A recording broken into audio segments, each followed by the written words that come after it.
Fawn is an orphan nobody hell-bent on making a name for himself with the help of his pet whale. He has spent countless years clawing his way to the top, but just when his dream is about to come true, he is killed by his own pet and reborn as a penniless, ugly loser.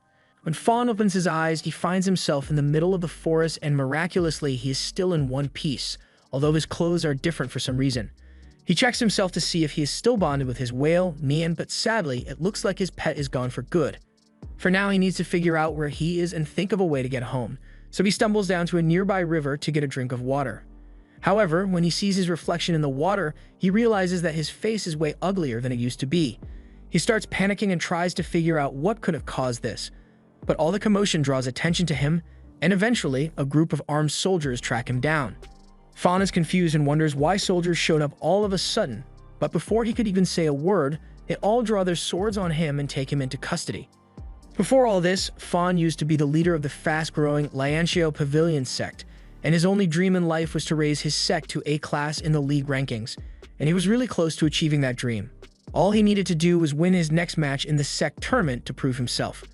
On the day of the tournament, as Fawn was leaving for the tournament, he was greeted by all his sect members, and they all wished him luck in his upcoming battle. Fawn thanked them for their support, but he needed to hurry so he wouldn't be late for his match. The A-Class promotion tournament is a big deal on this continent, so there are many influential people here who are against the idea of an unknown sect like Fawn's being allowed to participate. However, there are also people who are in favor of his participation, like the master of the Bai family. He knows that Fawn was originally born into a very reputable family that tragically met its end years ago, leaving Fawn as the only survivor. Yet despite this setback, Fawn was able to build a new sect from the ground up, and in just a few short years, his Lianxiao Pavilion has already risen to B class. Such rapid growth is almost unheard of, but the reason Fawn is so strong is because he has a deep and profound understanding of the spiritual pets that exist in this world. Soon the tournament begins, so Fawn steps out into the arena, and with a wave of his hand, he summons his giant whale pet, Nian. His opponent is impressed by Fawn's display because it is clear that he has put a lot of work into cultivating his pet, but he isn't the only one with an impressive pet. Master Han clasps his hands to form a ball of fire, and from that fire, he summons his giant ape pet so he can compete on equal ground with Fawn. He is eager to see what Fawn can do, so as the match begins, both pets charge at each other and clash in the middle of the ring. The ape delivers a devastating uppercut to Nian, but Nian quickly recovers and retaliates with a high-pressure water blast. Fawn then instructs Nian to attack Hong directly, so Hong is forced to run and dodge until the ape grabs Nian by the mouth and starts swinging it around the stadium. The organizers really should have invested in a barrier or something because the wind from Nian's tail alone is causing a lot of trouble for the spectators, and when the ape throws the whale, it totally would have squished all those people if Fawn hadn't regained control in time. He then flies into the air with Nian and prepares to use one of his special moves, but Hong was expecting it, so as Nian water attacks, Hong and his ape are able to block and evade with ease. The ape then flies into the sky, and it must have filled its ultimate bar or something because it unlocks a new form and throws a fire fist straight at Fawn and Nian. Some of Fawn's supporters are starting to get worried because that giant fist looks pretty intimidating, but Fawn isn't worried. He came into this fight fully aware of how skilled Hong is, however he's still confident that he can win because he has a special trick up his sleeve. He performs a technique to ascend his whale to its second form, and as the fire fist approaches, Nian swallows a whole. The ape keeps attacking, but with Fawn's skill, Nian is able to swallow the energy of all the attacks until it finally spits it back at the ape. But just when it looked like Fawn was about to win, something strange began happening to Nian. Its body began to decay right before Fawn's eyes, and it suddenly started rampaging through the stadium. Fawn has no idea what's going on, but he can't let Nian hurt innocent people, so he tries to cancel his summon. But for some reason it isn't working, and as soon as Nian realizes that Fawn is trying to unsummon it, it turned towards around and swallowed Fawn whole. Back to the present, Fawn ended up getting locked away in a dungeon, but on his way here, he managed to gather some useful information. It has been a year since the incident at the sect tournament, so the whole world believes that Fawn lost his life to his own pet. And technically speaking, they are right. Fawn indeed died that day, but before the tournament, he received a forbidden scroll from a mysterious masked man. The man informed him that this is a reincarnation scroll, and if Fawn were to suffer a fatal injury while in possession of this scroll, then a year later, the scroll will transport his soul into the body of a healthy person who recently died. That means the previous owner of this body died in that forest, at which point Fawn's soul took over, but Fawn still has no idea who the original owner of this body was or what crime he committed to make him a wanted man. Fawn is also curious about the circumstances that led to his death because his whale had never disobeyed him before, so someone must have sabotaged him. Either way, he's going to need to get out of here if he wants to gather more information, so he tries summoning the spiritual pets of this body to see if they can help. However, all he gets is a poodle and a cactus. This isn't looking good for him, but he wants to remain optimistic, so he asks them to show him their special abilities. However, much to Fawn's disappointment, the only special move the poodle knows is how to piss on the floor. As for the cactus, it can create long vines which it can then use to restrain people, and thankfully this ability seems somewhat useful, but there's no way he can escape like this. A few moments later, Fawn hears a guard approaching, so he tells the pets to return to his body before they get caught. The guard opens the cell door and tells Fawn that Miss Bai wants to see him in her chambers, but as soon as the guard sets foot in the cell, he is revolted by the stench of the poodle piss on the ground. Fawn tries to cover it up and says he was the one who pissed on the floor, but considering the distance, the guard finds that hard to believe. However, it's not the guard's job to worry about where Fawn pisses, so he tells him to just hurry up because Bai is waiting for him. Along the way, Fawn tries asking the guard why this bad lady wants to see him because considering how he was arrested, he is worried that he might get tortured, but the guard doesn't answer any of his questions. They eventually arrive at Bai's room, so the guard knocks on the door and tells her that he has brought the prisoner as she requested. Bai is pleased, so she tells the guard to leave Fawn here and return to his duties, but while the guard wasn't paying attention, Fawn managed to untie his hands. Although his chances of escaping still aren't great, so he pretends that he is still restrained. He then walks into Bai's room and finds her waiting for him while she drinks a cup of tea. She calls him Liu Fengmeng, which is the name of the original owner of this body, and asks him if he knows why she chose to keep him alive.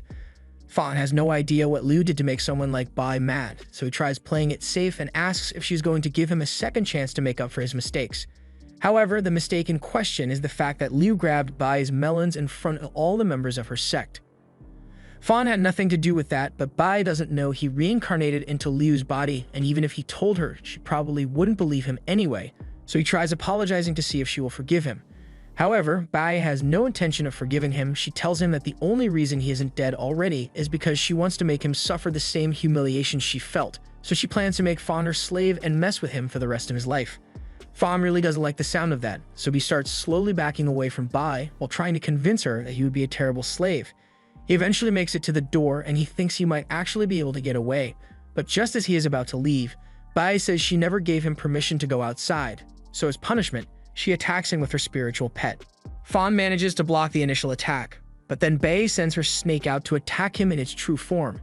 Bai is disappointed that Fawn died so quickly because she thinks there's no way he could have survived, but it turns out that Fawn is still in one piece, and he has brought out his pets so he can fight back. Although the sight of such weak-looking pets makes her laugh, she can't believe Fawn really thinks a pet like that can stand up to her snake, so she intends to prove her superiority and orders the snake to attack. Fawn needs to do something too, so he orders the poodle Juan to charge forward. At first it looks like Juan is doomed to become snake food, but then Fawn takes control of Juan's movements and all of a sudden he's breaking ankles left and right. Bai can't believe that a poodle is actually outrunning her snake, but Fawn has even more tricks up his sleeve. The cactus is in position, so Fawn gives the order for it to catapult itself at Bai's snake, while Juan has it distracted. The cactus launches itself right into the side of the snake's head, and now both Juan and the cactus are running around and confusing the snake. Bai is amazed that Fawn is capable of controlling two pets at the same time with such skill, but she still has a plan in mind. She tells her snake to spin around really fast to knock Juan and the cactus away, and once the snake is free from the cactus's vines, it follows it through the air and eats it. Bai celebrates because she thinks she has won, but this was actually all part of Fawn's plan, so he takes control of the cactus, and from inside the snake's mouth, he ties the snake up. And for some reason, the snake is enjoying it. Now that the snake has been restrained, Fawn tells Juan to use his ultimate move, so Juan runs up the snake's body and pisses all over the snake and Bai. Bai can't believe Fawn just did that, and she is so enraged that she activates her snake's second phase just to get her revenge. All of a sudden, Bai's snake engulfs itself in fire to burn the vines, and the cactus is nearly scorched to death as a result. The snake then swats Juan away, and he's down for the count, so Fawn recalls both of them to make sure they don't die. And now that Fawn's pets are out of the way, Bai decides to target Fawn as well, so her snake lunges forward, knocking him into the water. Fawn is on the verge of drowning, and he's starting to worry that he might die here. But then he notices something swim past his face, and it gives him a good idea. Back on the surface, Bai is using some of the pond water to wash the dog piss off her shoes when suddenly Fawn pops out of the water. She is surprised because she thought he would have drowned by now, but it looks like Fawn bonded with a catfish in the pond and made it one of his pets. Bai mocks him for being so desperate because everyone knows a catfish is an unreliable pet. Sure, it can be cultivated into a near-invincible whale, but after one of the whales went rogue and killed its master, its species was given the title of Master Killer. Fawn tries to tell her it wasn't the whale's fault and that someone sabotaged it, but Bai has no reason to believe him. And even if she did, it's not like it would change anything because all the catfishes in the nation have been exterminated under the League's orders. The only reason there's a catfish here is because Bai's brother likes to collect pets from extinct species, and this may very well be the last catfish on the continent. Besides, the only one who knows how to bring out the true potential of the catfish is the master of the Lingxiao Pavilion, but he's long dead, so catfishes are practically useless now. Fawn refuses to listen to Bai's catfish slander any longer, so he tells her to shut up, and Bai takes offense to this, so she decides to finish him off on the spot. She sends her snake after Fawn, but Fawn is able to catch its fangs and hold it in place long enough for his new catfish to get into position. Nyan swims through the air until it is behind the snake, and on Fawn's command, it bites down on the snake's tail and begins sucking. Bai can't believe what she's seeing because the only one capable of such a technique is the deceased master of the Lingxiao Pavilion, yet Fawn's catfish manages to suck her snake until it has been completely devoured. Now, Bai is completely defenseless, and she has no means to stop Fawn from escaping anymore, so he gets out of the pond and makes a run for it. Before long, the guards from Bai's family are alerted of Fawn's escape, so some wolves are sent out after him. And if you've ever been chased by wolves, you'd know it's not very fun. Fawn has managed to evade capture so far, but he won't last much longer, so as he approaches the edge of the mountain, he comes up with a daring idea. He's going to jump. He knows there's no way the guards will be crazy enough to jump after him, but he still needs to think of a way to survive the fall, so he summons Cactus and uses its vines to grab onto the peak of one of the rock formations. He then uses his momentum to swing himself all the way up onto the next mountain, and with the distance between them, the guards stand no chance of catching Fawn now. The guards spend the entire night looking for Fawn, but they can't find him, so the next morning they return to Bai's compound to tell her the bad news. They couldn't find so much as a footprint anywhere on the mountain, so they believe Fawn might have fallen to his death at some point. However, Bai doesn't seem so convinced. Fawn completely disgraced her, so there's no way she can just accept that he died in the mountains. She yells at her guards for being unreliable and demands that they go out and keep looking for Fawn because she wants him dead or alive. Just then, Bai's brother arrives because he heard news of the incident that happened here, so he asks Bai to tell him the name of the man who caused all this trouble. Meanwhile, Fawn wakes up to a bird standing on his face and he is perfectly fine, but he was really hoping that everything that happened last night would turn out to be a dream. Back at Bai's house, she has just finished telling her brother everything that Fawn did to her, including the fact that he used a catfish to devour her snake. She pleads with her brother to avenge her, but Bai's brother couldn't care less about her petty grudge against Fawn. He is much more upset at the fact that Fawn stole the limited edition catfish that he got for his rare species collection. Bai gets mad that her brother isn't taking her seriously, and she's upset that he didn't offer her the catfish when it's so strong. However, Bai's brother tells her the catfish species isn't particularly strong.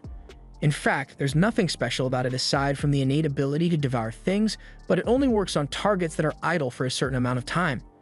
Even when it evolved into a whale, it isn't especially powerful, so by all metrics, catfishes are completely useless in combat, but there's one exception to that rule. A catfish under the control of Master Fawn Lingxiao can be incredibly formidable, but that man is dead, and no one knows the secrets of his technique.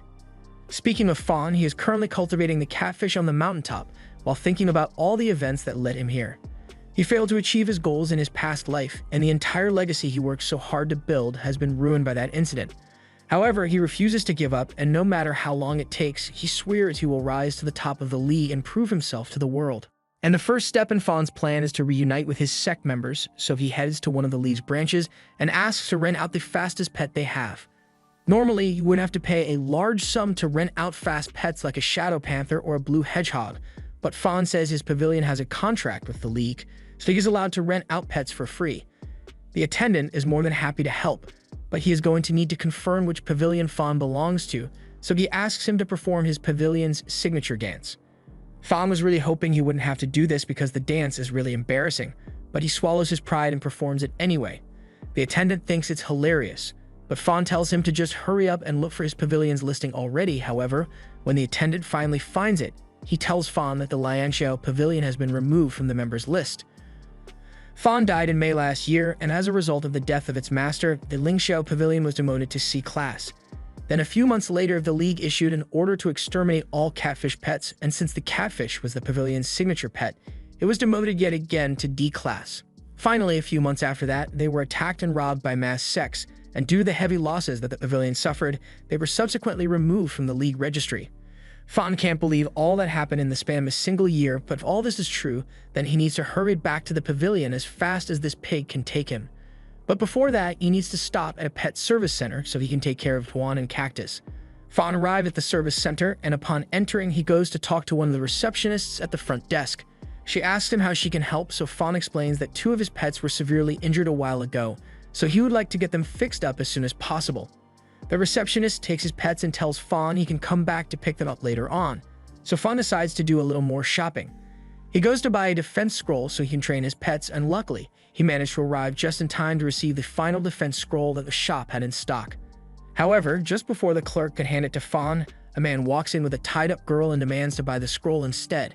The clerk apologizes for the inconvenience, but Fawn was here first and store policy says it's first come, first served. The man doesn't like being told no, so he becomes belligerent and threatens to burn Fawn to a crisp if he doesn't get what he wants. This is really bad for Fawn since he doesn't have his pets with him to defend himself, but just before Xu could begin his attack, he recognizes the face of Liu, and he was apparently good friends with him before Fawn took over. He pulls up a chair and asks how Liu has been since it has been a few days since he last heard from him, but Fawn doesn't want to explain that Xu's friend is actually dead and he took over Liu's body, so he makes up a fake story and says he has been sleeping at home. He wants to end this conversation as soon as possible so he doesn't get himself into trouble, but all of a sudden, Stu asks Liu if something is wrong with him, because the Liu he knows would never pass up an opportunity to drink, so it's odd that he hasn't even attempted to down any liquor yet. Fawn tries to make up an excuse and claims that he just drank too much last night, so he doesn't feel like drinking anymore, but Sue refuses to take no for an answer. He says hanging out is no fun unless they both get drunk together, and in fact, he makes a bet with Fawn and says that if he can beat him in a drinking competition, then Sue will give Fawn whatever he wants. Fawn doesn't have much of a choice here, so he decides to go along with it and hesitantly takes a bowl of alcohol to drink. The reason he is so hesitant to drink any alcohol is because in his past life, whenever he drank even a single glass of alcohol, he would turn into a bumbling idiot and would constantly humiliate himself. However, this time, even after downing dozens of drinks, Fawn is perfectly fine, but Sue, on the other hand, is totally wasted. Fawn is surprised that Liu's body has this much resistance to alcohol, but that aside, he clearly won the bet, so he tells Sue that he will be leaving now, and he is taking the scroll with him. Sue has no complaints since he is too drunk to care. But as Fawn is walking away, he notices the girl who Xu was treating as a slave, and he feels bad for her, so he decides to set her free. He takes the bag off her head, and as he is untying her, he warns the girl to stay away from people like Xu, because they are bad news. Fawn later leaves the service center because he has business to attend to, and now that he has taught his whale a defensive bubble skill, and he has healed the other 2, he is prepared to pay some old friends of his a visit, but as he is leaving, the girl he saved from Xu seems to be watching him. Meanwhile, over in the Lianxiao Pavilion, Huling rushes into Duan Yi's room to warn him that some people have come to attack them. Duan takes the threat very seriously, so he runs outside and finds a gang of miscreants just standing there menacingly. The leader of the gang says that it would be a shame to waste such prime real estate like this on the likes of the pavilion, so from this day forth, he claims this land will belong to his Hard Rock gang. And if the pavilion members want to live, they had better pack up and leave before he loses his patience. The gang leader seems really confident that he won't challenge because the Lingxiao Pavilion is in severe decline, but Duan Yi tells them that just because their status has dwindled doesn't mean they are weak. He summons his shade cat Jaime, and 2 of the gang members try to attack him with their lizard and porcupine. So they make the lizard launch the porcupine at the cat. However, Jaime is simply too fast, so she jumps out of the way, and as soon as she gets the opportunity, she dices the porcupine into pieces. The lizard then tries to attack her, but it's too slow, so she's able to sneak up behind it and slice its tail off. The gang leader is starting to get mad, so he decides to use his own beetle pet to attack since it is fast, but apparently it wasn't fast enough because Jaime rips right through its body in an instant. Duan begins insulting the gang for thinking they were strong enough to defeat his shade cat, but while Duan is monologuing, the leader secretly instructs the beetle to fire its horn, but not at Duan. Instead, he aims straight for Guling to make Duan and Jaime lose their focus. Jaime immediately rushes back to save Guling and destroys the horn, but in the process she lets her guard down, so the lizard is able to sneak up from behind and chomp down on Jaime's body. Meanwhile, Fawn has just arrived at the pavilion and he is glad to finally be home. But he is a bit shocked by how decrepit this place has become in the year he was gone. None of the maintenance work has been done and the front gates are wide open, but that's the least of the problems here. He hears a commotion in the courtyard, so he goes to check it out, and to his horror, he finds a lizard chewing down on Jaime's body. The lizard then throws Jaime away once it is done with her, and Duan jumps into the air to catch her body, but he ends up crashing into a pot as a result. Duan begs Jaime to hold on so he can get her treated, but it's already too late. She has lost so much blood that there's no chance of recovering, and a few moments later, Jaime dies in Duan's arms. Now all the pets of the pavilion members have been killed, leaving them completely defenseless, so the gang leader orders everyone to get out of here immediately, or he might consider doing something terrible to them. As he says this, he starts reaching for Gu Ling, but before he could hurt her, his lizard gets splashed with a strange yellow liquid. The gang leader looks up to see where the liquid came from, and he finds Juan standing on one of the rooftops, but he has no idea how a little pup managed to get here.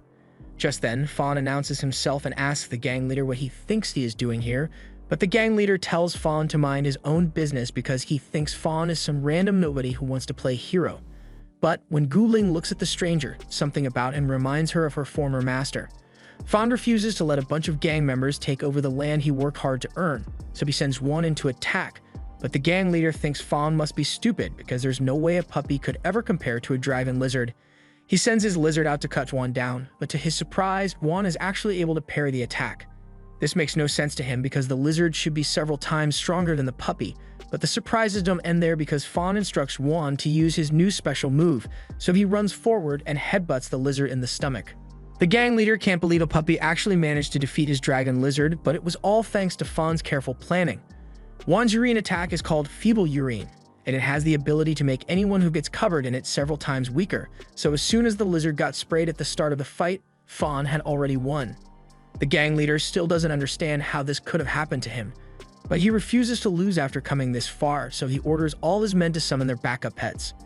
The gang members do as instructed, and they plan to attack Fawn directly to make him pay for humiliating them, but Fawn isn't too worried. He pretends to be scared and runs out of the gate to lure the pets outside, and the gang members eagerly follow him because they think they really have Fawn cornered. However, when they get outside, they can't find Fawn, and they realize all their pets are gone. Just then, Fawn speaks up and tells Nyan to thank the kind men for giving him so many tasty pets to eat, and as soon as the gang members realize that Nyan is a catfish, they start freaking out. The League ordered all catfishes to be exterminated months ago, so they threaten to report Fawn for possessing a catfish, but Fawn threatens to just have Nyan eat them alive if they report him, so the gang members apologize for their earlier statements and leave because they don't want to die. Once the gang members are gone, Hu Ling comes out because she wants to thank Fawn for all his help. However, to her surprise, as soon as Fawn sees her, he gives her a big hug, saying he missed her a lot. Of course, Gu Ling still has no idea who this guy is, if she doesn't know how to react to this sudden hug. She asks Fawn if she has met him somewhere before, so he's about to explain that he is Master Fawn Lian Xiao, and that he reincarnated into this body, but then he remembers what happened with his whale. Someone must have sabotaged him that day to get him killed, and he still has no idea who did it, so until he finds more clues, he can't reveal his true identity to anyone. He decides to introduce himself as Liu Fengmeng for now and apologizes for hugging Gu Ling out of nowhere, but now that the bandits are gone, he tells Gu Ling that they need to go check on the others inside.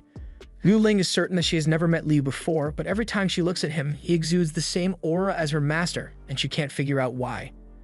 As Fawn walks back in, Gu Ling introduces him to everyone as the man who saved them from the gang members, but while they are all grateful after everything that has happened, none of them are in much of a talking mood. Especially Duan after Jaime's death.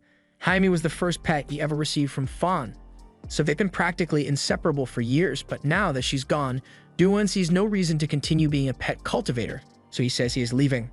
Fawn remembers how Duan was the first person to join his pavilion back when Fawn first established it, and even though Fawn was a new master at the time and had no achievements under his belt, Duan still believed the pavilion could become one of the best on the continent, but all that has changed now. All the other pavilion members also lost their pets in the battle, so there's no point in remaining here any longer. Fawn tries to stop him and says he can help them rebuild, but Duan laughs in his face and asks what a stranger like him could possibly do to help them. Gu Ling begs Duan not to go because they still need to carry on their master's will, but Duan reminds her that Fawn Lian Xiao is dead, and he was the only thing holding the pavilion together. so without him, they are nothing. One by one, the other pavilion members also begin walking out because there's nothing left for them here, and they've lost all will to keep fighting. Fawn pleads with them to wait because if they just give him some time, he is sure he can resolve all their problems and restore the pavilion to its former glory. But none of them have any faith in him, so as much Fawn doesn't want to accept it, this truly is the end of the Lingjiao Pavilion. By the next morning, there are only 3 members left in the pavilion, and Gu Ling is saddened by the way things turned out. After their master's death, Duan was next in line to become the master of the pavilion because he had the greatest skills among all of them. But now that he has quit, they need to appoint a new master, and Tsai knows the perfect person for the job. At first, Fawn thinks she is referring to him, but Tsai was actually talking about appointing Gu as the new master of the pavilion, who doesn't think she's qualified to hold such a position. But since everyone insists on it, she agrees to become the master for now. Gu's picture is then put up under the master plaque, and as the new master, the others ask her what the next step for their pavilion will be. Before Gu could even say anything, Fawn speaks up and says they need to go catch some more spirit pets, but then he remembers that he isn't the master here anymore, so he apologizes for speaking out of turn. Gu agrees with Fawn's plan since all of the pavilion's pets were killed during the attack yesterday, so she pulls out a map so she can find a good place to start searching for pets. However, all the good habitats on the map have already been picked clean, so there's no way they can find any good pets nearby. Just then, Fawn speaks up and says he has a good place in mind, so later that day, everyone follows him to the secret habitat he was talking about. But when they get there, it's more crowded than Walmart on Black Friday. There's no way they'd be able to find any good pets here, but Fawn tells them this isn't the place he was talking about. He leads them further into the forest, and after making sure they weren't followed, Fawn jumps off the edge of the cliff. The others are worried that he might have hurt himself, but Fawn is perfectly fine and tells them to come down as well. He uses cactus to carefully lower everyone into the ravine, and there he shows them the entrance to his secret habitat. It is an underground cave, and since no one else should know about it yet, Fawn is confident that the Lord should still be here. Tessa gets confused when Fawn mentions a Lord, so he explains that Lord is the title given to some pets depending on their innate strength. For example, if a cat and a tiger were both level 3, then the tiger would still be stronger than the cat. Most of the pets around here are soldier class, so they are rather timid, but Lord class pets are very aggressive, so he warns everyone to be careful if they encounter one. Just then, Yui spots a flaming pet in the distance, so she asks Fawn what class it is. After taking one look, Fawn can tell that it is a 3-tailed firefox, but for a firefox to have 3 tails, it would need to be in the second phase of soul bonding, which means this fox has a master and its master must be nearby. Fawn immediately warns everyone to be careful because there's someone else in this cave, but before any of them can respond, Fawn gets attacked from behind. He managed to avoid getting hit, but the attacker tells him and the others that this is his turf, and if they don't leave right now, he will show them no mercy. He is trying to scare them away so he can capture the Lord for himself, but Fawn simply laughs in his face and says he could never beat them in a fight with his weak little fox.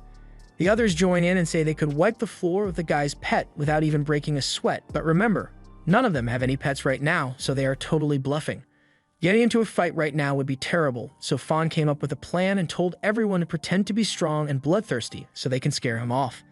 And the plan is working perfectly, mostly because the guy was weirded out by Xie's tonguing, but either way it was enough to get Su to rethink his actions, so he decides to leave Fawn's group alone. Just then, Fawn feels an ominous pressure in the cave, and so he tells the others that the Lord has appeared. But before they could even think of a plan of action, Su and his firetails start running straight for the Lord. Fawn and the others chase after him, and when they finally reach the Lord, Fawn warns them to be careful, because it looks like it is in the mature stage, meaning it already has a unique skill. Su tells the others to stay out of his way while he subdues the panda, and Fawn doesn't intend to interfere since Su technically got here first. Su tells Firetails to attack, so it lunges at the panda, but before it could attack, the panda's horn begins to glow, and it shoots a laser that hits Su in the chest. All the color begins to drain from Su's body, and he has no idea what's going on, but a few moments later, the panda then fires a laser at Fawn. Fawn tries his best to dodge, but despite his best efforts, the laser still touches his hair, so he warns everyone else to go and hide before they get hit too. Fawn's body then begins to develop purple patches, and he is worried that he might have been poisoned, so he quickly summons Juan and asks him to use his detoxifying urine skill. Juan is confused because he doesn't see anything wrong with Fawn, but he does as instructed anyway and splashes Fawn in the face. However, the detoxifying urine seems to have no effect, so Fawn just took a face full of piss for nothing. The panda then fires another laser aimed at the Firetails, and it looks like it left a severe wound, but when Su goes to check on his pet, he realizes there isn't actually any damage. It's more like someone painted over his pet's body, and it's the same with Fawn because despite looking poisoned, he feels perfectly fine. He soon realizes that the panda's ability is to absorb colors and create illusions to distract its enemies, and while that doesn't sound too dangerous at first, it's really hard to keep track of your opponent when they are able to camouflage themselves perfectly. On the bright side, since the color changing doesn't do any damage, they just need to worry about avoiding the panda's melee attacks.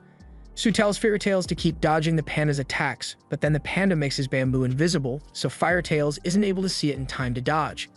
Sue is worried about Firetails' safety, so he asks Fawn for some help and promises to share the panda with him equally. Whatever that's supposed to mean.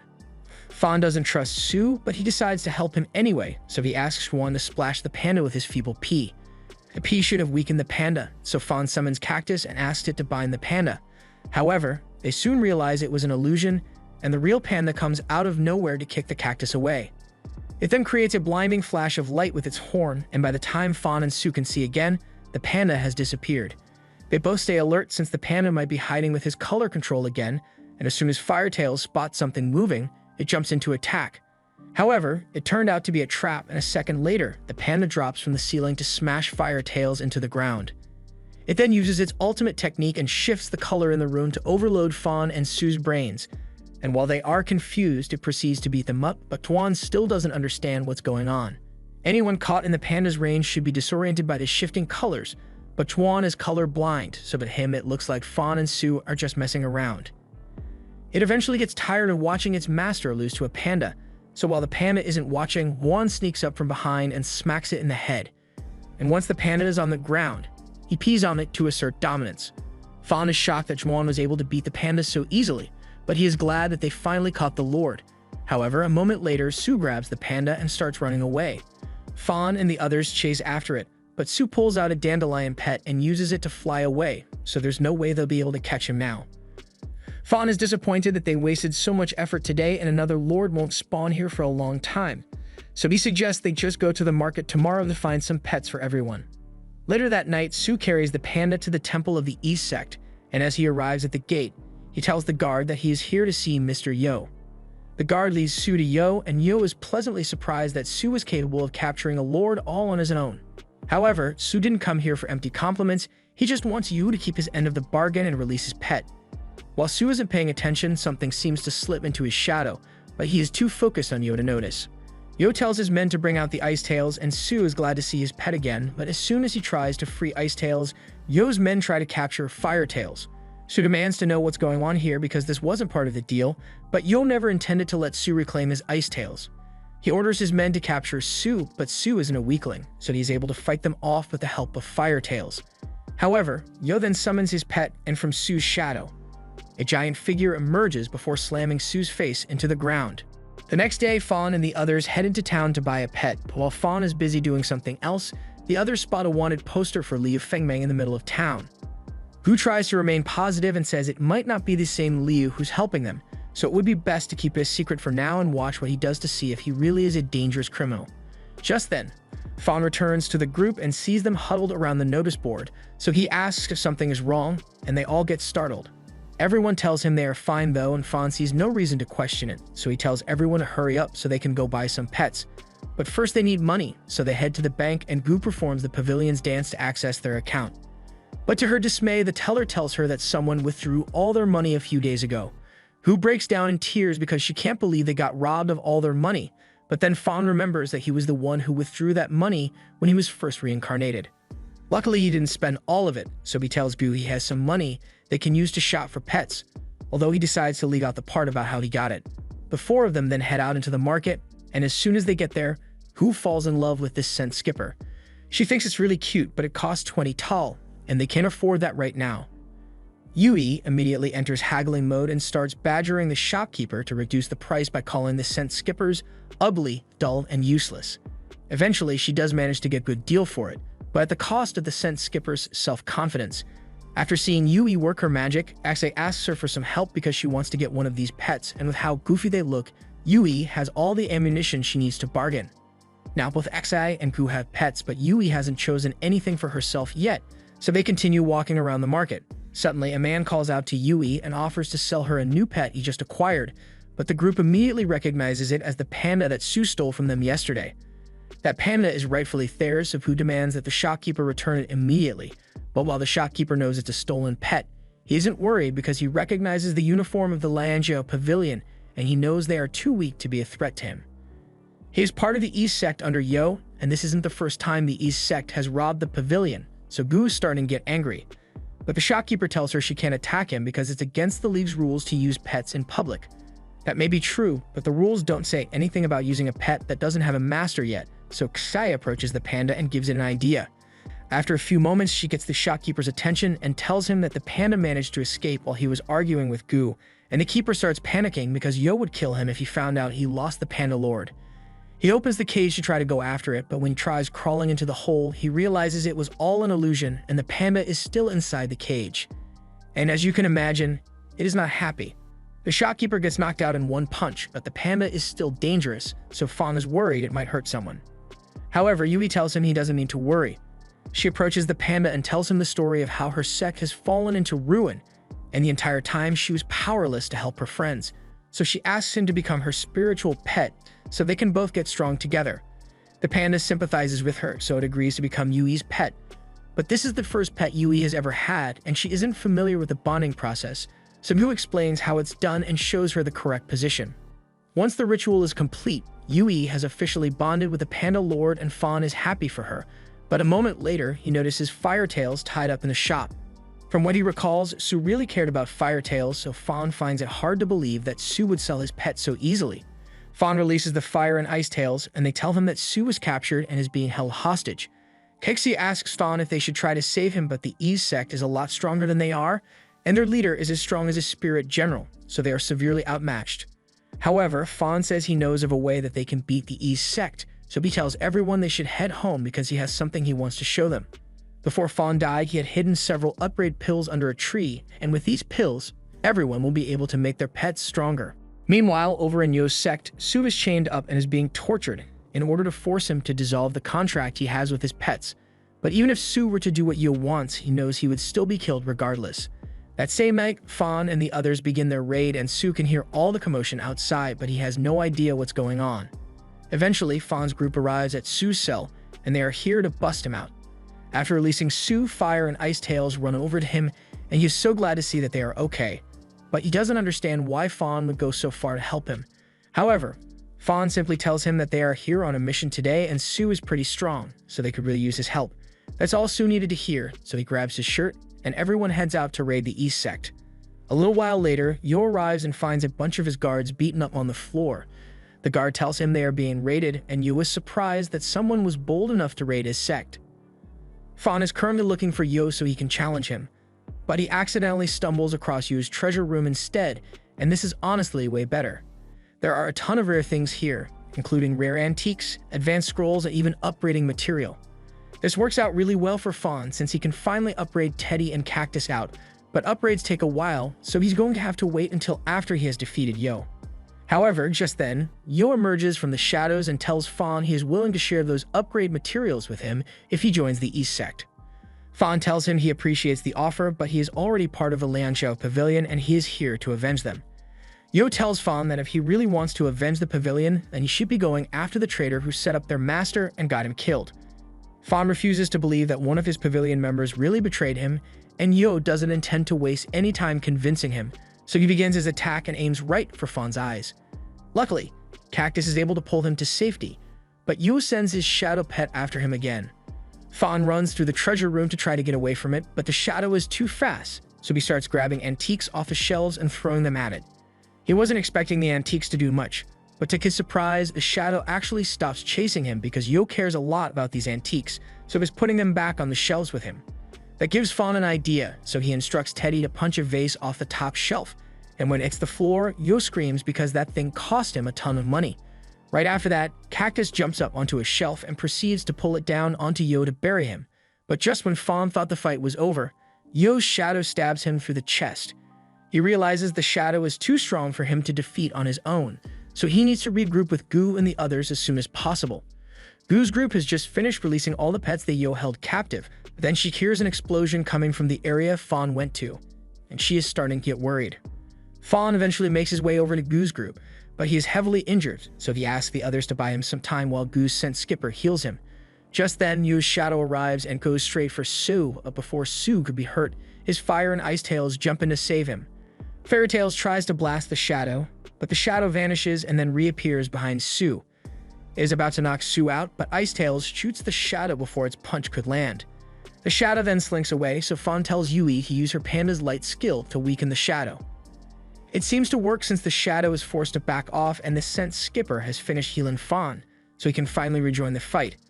However, his pets are still in the middle of the upgrade, so Fawn won't be able to use them for a while. The rest of the pets coordinate their attacks, and while Fire and Ice Tails restrain the shadow, Kite prepares to use Thornback as a kinetic bomb. However, Yo refuses to let his shadow be defeated so easily, as he awakens its second phase and covers the shadow in bone armor. The buff makes the shadow strong enough to break free from the twin tails, and it is easily able to knock out all the pets nearby. Now, everyone except Guling has been defeated, and since she is the master of the pavilion now, Yo is going to enjoy crushing her. The shadow raises its hand to attack, but just before it could slash Gu, it is stopped by Fawn's catfish. Fawn's pet upgrades are finally done, so Nyan has gotten a lot bigger and is more versatile in combat. Yo can't believe that he is really looking at catfish because they were all exterminated months ago, and Gu is just as surprised as Yo is because the only person she knows who can wield a catfish like this is her master. Fawn manages to push Yo's shadow back, so Yo switches tactics and decides to use ranged attacks. Nyan flies around to dodge the shadow spikes, but he eventually gets stabbed in the gills, and from there Yo's shadow pins him to the ground. This would normally be really bad for Nyan, but luckily, Fawn bought a bubble defense scroll a while ago, so he's able to push the shadow away, and at the same time, Fawn instructs Cactus to restrain the shadow, so vines emerge from the ground to hold him down. And now that the shadow is stuck in one place, Nyan can work his magic. He bites down on the shadow's head and begins sucking, but Yo knows what happens next, and he absolutely refuses to let Shadow get devoured. He tells Shadow to escape at any cost, so Shadow digs his claws into Nyan's sides, but Nyan keeps sucking like his life depends on it. Shadow tries anchoring itself to the ground, but Fawn already planned for this, so he tells Nyan to drag Shadow into the sky. Now Shadow has nothing to grab onto, so he is helplessly sucked into Nyan's belly. Shadow's physical form has been destroyed, but as long as his core remains, Yo will be able to resummon him, so they need to destroy it quickly. Sue sends Fire Tails after the core, but before it could be destroyed, Yo uses what's left of Shadow to punch Fire Tails away. The core is damaged in the process, but is still in one piece, so Fawn and Nyan start running over to smash it. However, before they could do that, two shadowy hands emerge and pin them to the ground. Fawn has no strength left in him, and if Yo manages to resummon Shadow, then all they are doomed because everyone has been knocked out. But just as Yo is about to summon Shadow again, that girl Fawn saved in town shows up out of nowhere and smashes the core. She's a little confused since she doesn't know what's going on here, but Yo attacks her, so she sidekicks him with her hoof. And if you've ever been kicked by a deer, you know Yo just lost a bunch of teeth and ruptured his spleen. The girl has been following Fawn ever since he saved her because she is grateful, but also because she has a crush on Fawn. However, she is too shy to admit that, so she covers her face and runs into the forest, leaving Fawn very confused. A little while later, everyone wakes up, so they begin gathering all of Yo's treasure, but Sue gets a little greedy and demands 70% of the profit for himself. Luckily, after Fawn upgraded Teddy, he unlocked a new ability, Amnesia Piss, so Fawn sprays Sue with it, and he suddenly forgets what he was talking about. She then convinces him that he agreed to give up his share of the loot as an apology for stealing the panda last time, and Sue doesn't question it. Now that that's been settled, Fawn tells everyone to go pick out any suitable pets from Yo's collection. Just then, Fawn finds a fire steel ball, and he thinks it would suit him well, so he prepares to form a contract with it. For some reason, he faces some resistance, but with his mastery of pet bonding, he is eventually able to form the contract. However, moments later, Fawn feels a strange pressure within his body and collapses to the ground. The others rush over to check on him, and the next morning, Fawn wakes up in his bed with She standing over him.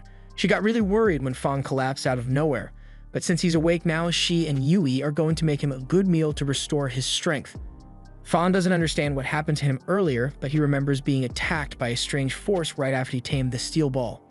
That aside, he is glad they managed to acquire all those upgrading materials from the East Sect, because now everyone's pets will be able to level up.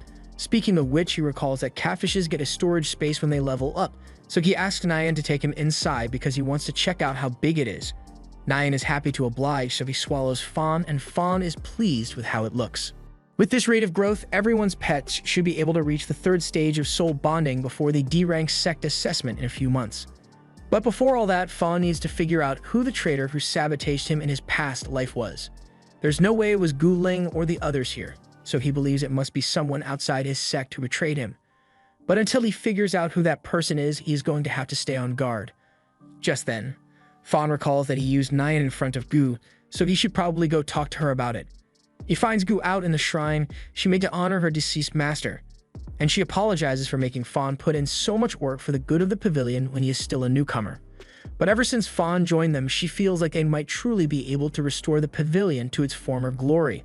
Fawn tells her that he didn't do anything on his own and it was all a team effort, but that aside, there's something he needs to talk to her about. Fawn explains the whole story about the catfish and how he acquired it, but he leaves out the part about him being her reincarnated master. Gu admits that she was shocked when she saw him using a catfish, but putting that aside for now, there's something she wants to show him. She pulls out the wanted poster she saw in town and asks Fawn if it is really true that he's a lecherous chest grabber. Fawn was really hoping he could just forget the whole incident with Bai, but he still has no idea what Liu did to make her so mad. He swears to Gu that he isn't a pervert, and this whole thing is just a huge misunderstanding. And Gu believes him because he has proven himself to be a trustworthy ally. He has been here for several days now, and Fawn hasn't exhibited any degenerate behavior. And she feels like she has known him for years, even though they just met. The way Fawn behaves, the way he handles enemies, and the way he controls his catfish all reminds her of her master, and she knows the similarities are no mere coincidence, so she asks Fawn to tell her the truth. She wants to know if he's her master. She and Yui are listening in on the conversation, but they only heard the part about Fawn possibly being a chest fondler, so they are waiting to see what happens. Meanwhile, Fawn is contemplating whether he should tell Gu the truth or not. He still hasn't figured out who the traitor was, and until then it would be dangerous to reveal his identity. So he decides to keep it a secret, and to convince Gu that he isn't her master, he grabs her by the shoulders and says he is Chronic Gunner. As soon as Yui and Shai hear that, they barge into the room and tie Fawn up for his behavior. He really wishes he didn't have to ruin his image like that, but at least this way his secret is safe, so he can continue investigating. She then takes him away so he can reflect on his actions, and Yui asks Gu if she really thinks Fawn is related to their master somehow. Gu admits that she thought that initially, but if Fawn really is a degenerate, then there's no way he could have anything to do with their master. Regardless, their priority right now should be to prepare for the D-Class promotion tournament, because they need to advance their sect. A few days later, it is finally time for the tournament, and the group is going to be traveling on these pigs, and she seems enthusiastic, but she has never ridden one before, so she ends up crashing into a tree. Gu apologizes for not being able to arrange better transportation for the group, but their budget is really tight, so this is the best they've got. They eventually get on the road, and they are all pretty nervous since they've been working hard to prepare themselves for this day. All the plane factions are going to gather on the competition island, and normally only around 4 or 5 plane factions participate each year. Just then, Fawn notices someone following them, but it turns out that it's just that sheep girl from before. She has been spying on Fawn for a while now, but whenever Gu tried to talk to her, she would get embarrassed and run away. Gu assumes the girl is just really shy, and there's no need to be concerned about her following them, so they continue traveling to the examination center. Once they arrive at the center, they are surprised to see so many people gathered here. As they walk up to the registration desk, all the other participants begin insulting them, and it's really starting to get on Xi's nerves, but Gu tells her to just ignore them. They eventually make it to the registration desk, and Gu is pleasantly surprised to find out that the examiner is an old friend of hers, Master Li. Li is just as happy to see her, and Gu walks up to register. But before that, she asks why there are so many participants this year. Li tells her it's because of the pavilion, but Gu doesn't understand what he's talking about, so Li explains that after the Lianzhou pavilion's decline, a lot of its resources were stolen by the various unknown factions of criminals. And thanks to the materials they stole, they were able to qualify for the promotion exam. The criminals shamelessly mock the pavilion for being such an easy target, but Li tells everyone to shut up. He then addresses Gu, and as much as he hates to say this, there are only 8 spots on the roster, so if Gu wants the pavilion to participate in the tournament, then they are going to have to fight with the other factions to decide who gets to qualify. All the factions there begin laughing at the pavilion because they believe its members are too insignificant to put up a decent fight, especially with a weakling like Gu as their master. However, Fawn gets in front of her and asks if she remembers the names of the factions they robbed the pavilion.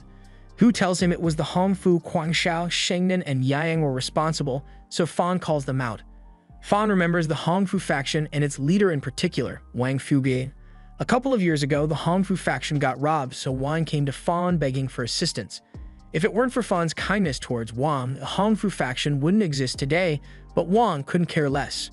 Running a faction is a cruel business, and hair replacement surgery isn't going to pay for itself, so he's got to do what he's got to do. And as soon as he saw an opportunity to rob the pavilion, he did so with no remorse.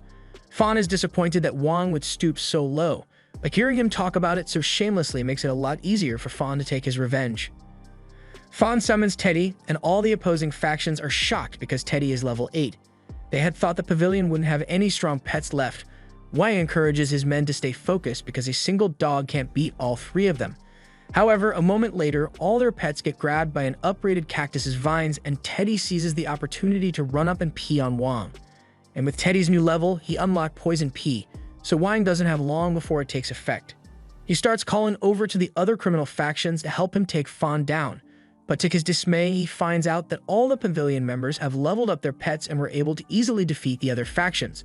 Fan then grabs Wang by the shirt and demands that he, along with all the other factions that robbed the pavilion, must return everything they stole with 200% interest. The other factions' leaders are so scared that they immediately agree to pay the pavilion, and Wang says he is even willing to become Fan's hype man just so Fan will undo the poison. Fan is starting to feel bad because Wang looks even uglier with purple duck lips, so he throws him to the ground and tells Teddy to spray him with some detoxifying pee. Lee is truly impressed by the strength of the pavilion, and since those 4 problematic factions have dropped out of the tournament, the pavilion has secured its spot on the roster. The factions that will proceed from this center will be the Lianxiao Pavilion, Wanwu Gate, and Beimu Study. Just then, Shai realizes that Su is here, and she is shocked that he's a member of the Beimu Study. Even Fan thought Su was a factionless trainer, but Su proudly states that it's perfectly natural for someone as strong as him to join a faction. But he is a bit surprised by how much Fan and the others have improved since the last time he saw them. He acknowledges that they are strong, so he asks if they would be willing to form an alliance with his faction. As soon as he says this, the leader of the Wangu faction recognizes an opportunity to make strong allies, so he offers an alliance as well. However, Su rejects him because he thinks the Wangu faction is too weak. This gets the Wangu leader mad, and Fan chooses to stay out of it because he would rather not make enemies before the tournament even begins. Just then, the master of the Beimu study tells Su to shut up, and Su immediately stops trash-talking because he doesn't want to upset her. Fan is intrigued by the fact that the master of the Beimu faction is an old lady, but she seems pretty powerful, so he can't afford to underestimate her. The participants are all informed that they need to head to the tournament island soon, so they should get on their respective catfins, and a second later, a catfins lands in front of the pavilion members. Yuri is freaking out because she has never had to ride a pet as big as this before, but the others don't seem to have much trouble with it. After arriving on the island, they are greeted by another examiner named Lu, and she is surprised to see that the pavilion is here. Li explains that they will be participating in this year's tournament, and that Gu has become the new master of the pavilion, so Lu rushes over to tell Gu that she's a huge fan of the pavilion. It rose to power so quickly under Master Fan's leadership, and he was always able to defeat his opponents with overwhelming skill. But it's a shame that the pavilion declined after his death. Gu tells Lu that they are here to restore the pavilion to its former glory, and Lu is glad to hear that, so she wishes Gu and the others good luck. The leader of the Wangu faction doesn't think it's fair that the examiners already like the pavilion so much, but it would be best for him to get on the pavilion's good side since they seem strong. A little while later, Lu gathers everyone and tells them she's about to hand out an item that's very important for the tournament. She pulls the rings off one of her pets and puts it on Gu's wrist. She then explains that it is a new pet developed by the League. It's called a consonance, and when a player wears a bracelet from the consonance's head, it is able to collect real-time data, allowing the examiners to keep track of each player. She informs everyone that there are 3 rules in this tournament. You must wear your bracelet at all times, you can't fall in the water, or you're disqualified, and it is forbidden to attack anyone who has surrendered. Breaking any of the rules will result in immediate disqualification. And now that everyone is clear on that, it is time for them to be taken to their starting locations. The test will be beginning soon, so Lu is going to have to leave the island. But before she goes, she tells Gu that she sincerely hopes the pavilion can make a comeback. Meanwhile, the Bai family is heading for the examination center, and once they arrive, Bai Tanshu greets Lord Li. Tanshu is a supervisor of the competition, so he apologizes for being late. He also brought his little sister, Bai Liansu, with him because she said she wants to observe. Liansu heard someone mention the Lianxiao Pavilion earlier, and she recalls that they used to be a B-class faction. But it's pitiful that they are now starting over from scratch. Lu doesn't trust the Bais because rumor has it that Master Fan's death was caused by someone related to them. However, Tanshu tells her that the rumors are not true. He is sure that his family would never do something as vile as to assassinate a master, and Lu begins apologizing profusely for saying such a thing about the Bai family. Tanshu tells her he doesn't mind since he understands where the rumors came from. At the time of the incident, both the Bai and Lianqiao factions were B-class, so it makes sense that people would think they were competing with each other. But Tanshu was lucky enough to get to face Master Fan in a duel before he died, and even though they were the same age, he was so strong that Tanshu stood no chance. He has nothing but respect for that man, so what happened to him was truly a shame. That aside, the competition is about to begin, so Li asks Tanshu to come outside to announce the beginning of the tournament. The island begins to transform, revealing a vast arena, and all the consonances are activated to keep track of the participants. A chunky consonance on top of the mountain then spits out a bunch of glowing orbs, and they are scattered all across the island. Li explains that there are 500 orbs in total, and participants will earn points for each one they collect. Once 300 have been collected, the next phase of the tournament will begin, but she is a little surprised that all they need to do is collect the orbs because it seems a little too easy. But when Gu placed one next to her ring, it is absorbed and a point is added to their total, so maybe it really is that easy. She then spots another orb nearby, so she goes to pick it up, but before she could grab it, a gopher pet grabs it and runs away. The rest of the orbs across the island are also starting to disappear, so the other teams must have started collecting them as well. She is worried that if they don't act quickly, then all the orbs will be taken, so Fan comes up with a plan. Considering the fact that there are only 500 orbs on the island and the next phase will start once 300 orbs have been collected, then they need to gather 20 orbs to guarantee a spot at the top. That means each member needs to gather at least 5 orbs, and they'll all meet back here once the phase is over. Meanwhile, in the exam center, Tanshu and Liansu are walking around, and Liansu is impressed by how quickly the teams are collecting orbs. She is especially surprised by one team because a member has already gathered 18 orbs. It looks like this consonant's pet is for the Tianyuan sect, and Li thinks they are quite interesting because they've been using a loophole in the rules to gather orbs quickly. That red symbol on the consonants means they've removed their rings, and according to the rules, as long as they put it back on within 3 minutes, they won't be disqualified. Once the Tianyuan group figured out the loophole, they gave their rings to their pets so they could gather the orbs for them, and it has been working out great for them. Just then, a man named Sheng Liao shows up holding all their pets, and he's got whatever this is for a pet, so he is able to wipe out all the members of the Tianyuan sect.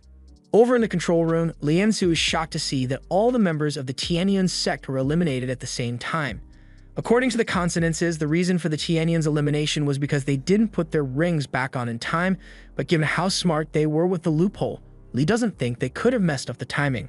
He believes they might have been attacked, so he sends 2 examiners out to check on the situation.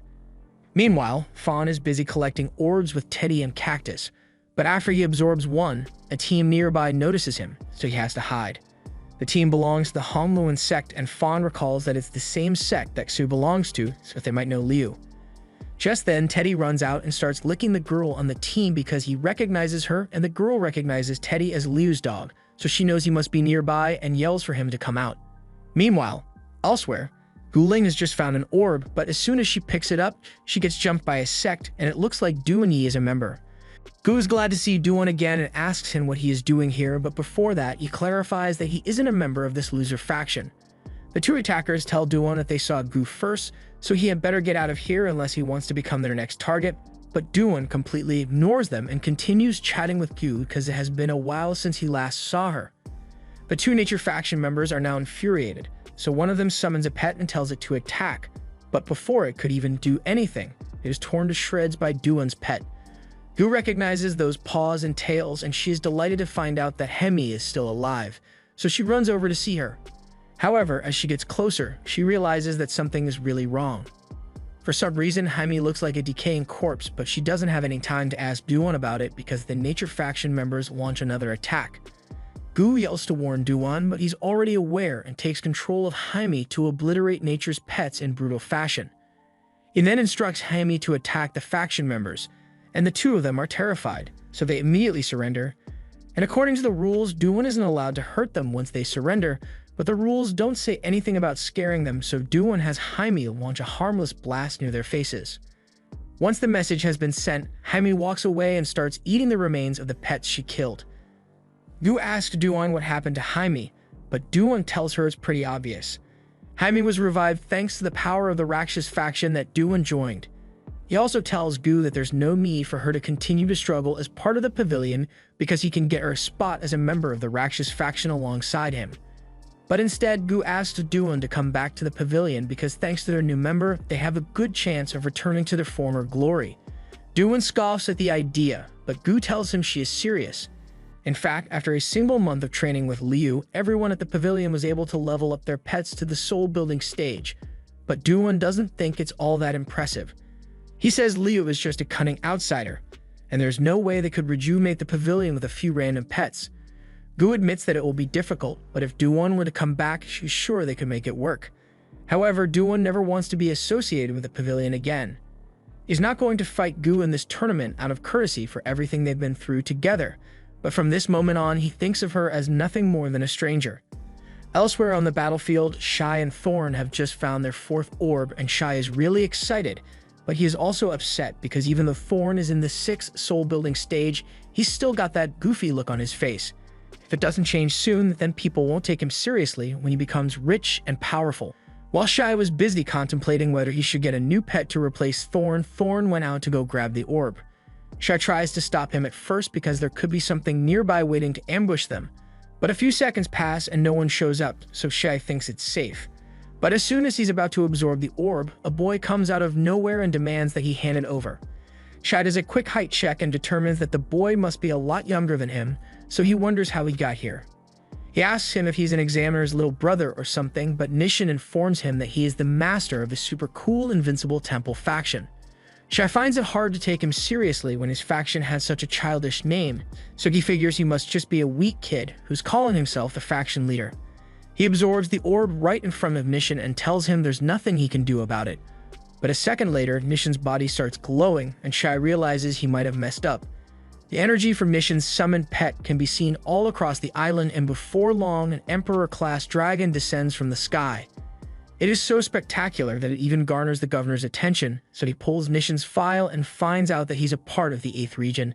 He asks the 8th region representatives if they know who he is, and after thinking about it, they realize it must be Nishin Lone. They signed the participation form for him, but they thought he was just joking because the name he chose for his faction sounded ridiculous. And besides, it's really hard for a child to cultivate, so his spiritual pet pool shouldn't be large enough to contain an emperor pet. However, Tanshu tells them there's a way to make it happen. It is a procedure called spiritual pet accompany, and if a trainer is talented enough, then when he is little, a pet embryo is implanted into his spiritual pool directly. This creates an unbreakable bond between the pet and trainer, so the pet's strength isn't limited to the size of the trainer's spiritual pool. Liansu had no idea something like that was even possible, so she asks why she didn't get a pet accompany when she was little, but Tanshu reiterates that the trainer needs to be very talented for the procedure to succeed, and Liansu is mid at best. Besides, conditions for a successful pet accompany are very strict and strenuous, so it is very rare for it to actually succeed. But what puzzles Tanshu the most about this is the fact that Nishin was able to achieve a pet accompany without being part of a prominent faction. He is certain that Nishin must be a very interesting boy, and right now, Shai has to face him in battle. Shai immediately recognizes Nishin's pet as a spiritual pet accompany, and seeing it brings back traumatic memories from his childhood.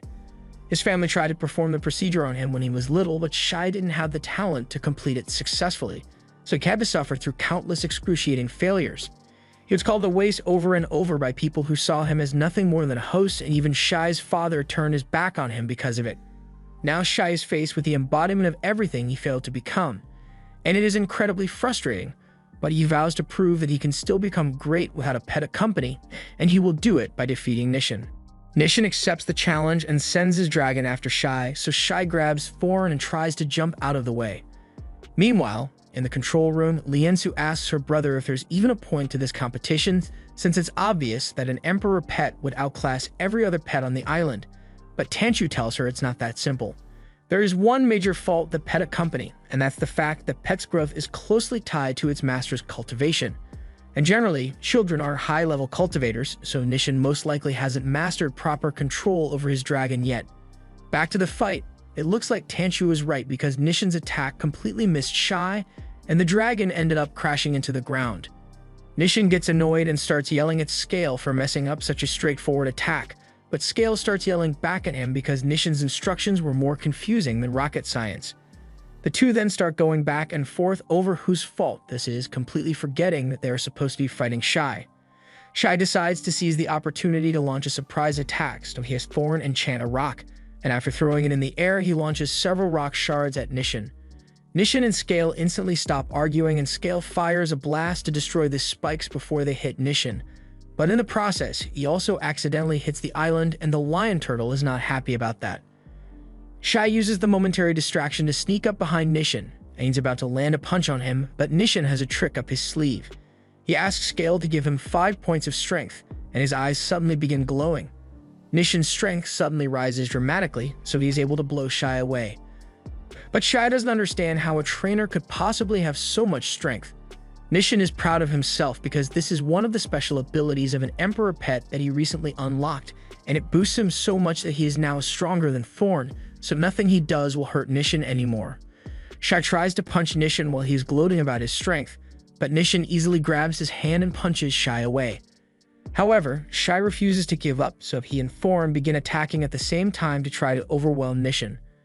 But no matter how many times he tries, Nishan is simply too strong for him to defeat. Eventually, Nishan starts wondering why Shai refuses to give up because it's clear he can't win, but Shai was just buying time because he realized the technique Nishan is using must have a time limit, and as soon as Nishan runs out of energy, Shai launches an attack with Thorn.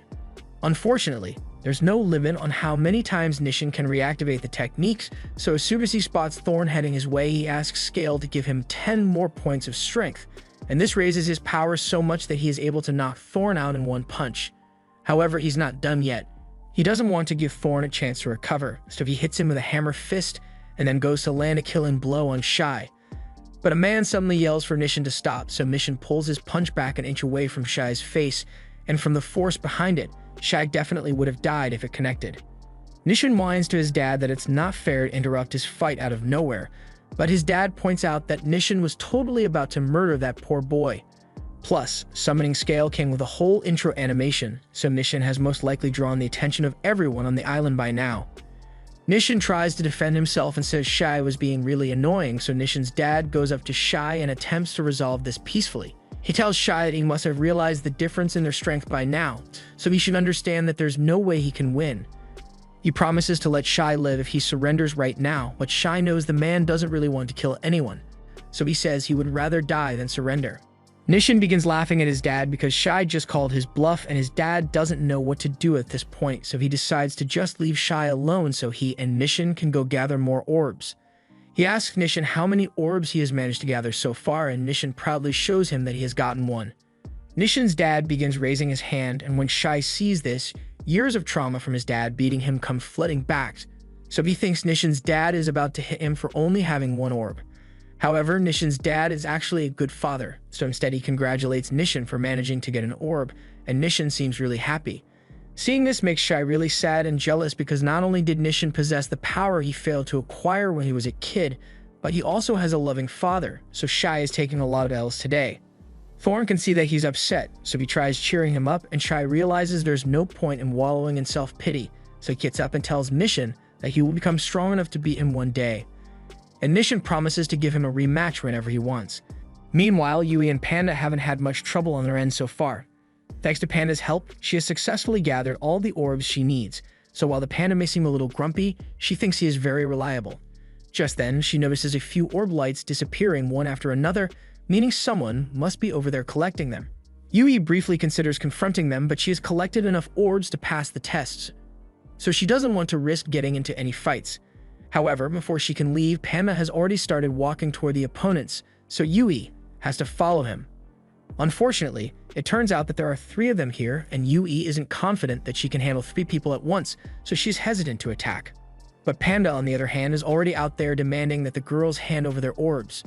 Yui thinks it's strange that the girls are all holding the orbs in their hands instead of absorbing it into their bracelets, since that's kind of the whole point of this challenge.